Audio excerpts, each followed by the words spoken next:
Hey, what's going on? It's your boy BT, and I came here to talk some boxing with the thousands of True School Sports subscribers. What's going on, guys? Now, Danny Garcia, as it was reported by RingMagazine.com, he will be fighting on November 12th. November 12th is the date we're getting. The fight will be PBC on Spike, and he'll be making his first defense of the 147-pound welterweight title.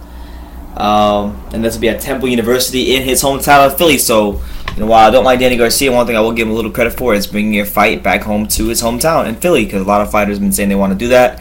He hasn't really done that too much in his career since he become a bigger name, so he's finally doing it. So shout out to him for doing that. But look, first I want to say this. Shout out to the Fat King, alright? The Fat King. Go subscribe to him. Diplomats978 is his channel name, but goes by the Fat King. Great video. He did a great video on this. And that's why I first even heard about the November 12th date from Danny Garcia. But he was talking about the WBC rankings and who are some of the options Danny Garcia could fight. Now, when we look at the WBC rankings, he's got to fight somebody that's in the top 15. And obviously rankings are whatever, but let's go through them. He's in a fight, or there's Amir Khan is on the table. Amir Khan's probably not gonna fight until next year. Andre Berto fight fell apart. He's number 2. Lamont Peterson's 3. They fought already. Some guy named Charles Mayuchi from Zimbabwe. I don't think he would do that, but if he did, that'd be a bad look. Sean Porter number 5. Too tough of a fight.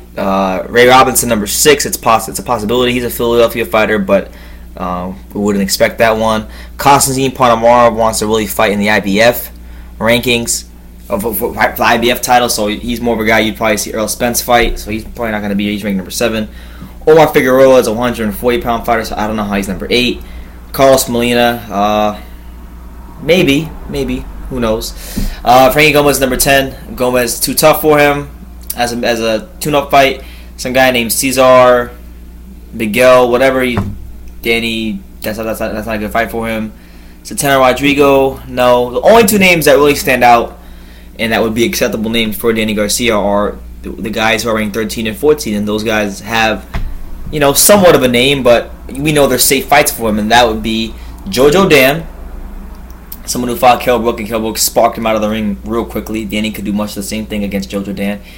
And David Peralta. David Peralta recently beat Robert Guerrero. He was the cab driver that beat Robert Guerrero. This would be his big chance to maybe, who knows, maybe pull an upset, but we don't expect him to. So those are 2 safe fights for Danny. And I got to agree with my boy, the Fat King, because he said in his video, he thinks those are the 2 guys that Danny Garcia will fight.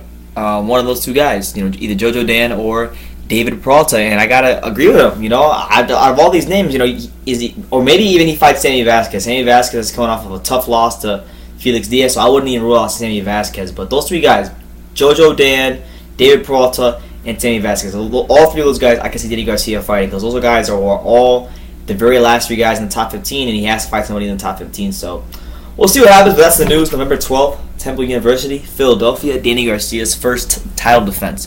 So let me know what you guys think. Who in the top 15 would you like to see Danny Garcia fight? That's realistic. And yeah, just leave your comments down below. Take the time to subscribe, and you can love me or you can hate me, but I'm just a kid from Dania. So until next time, take care, guys.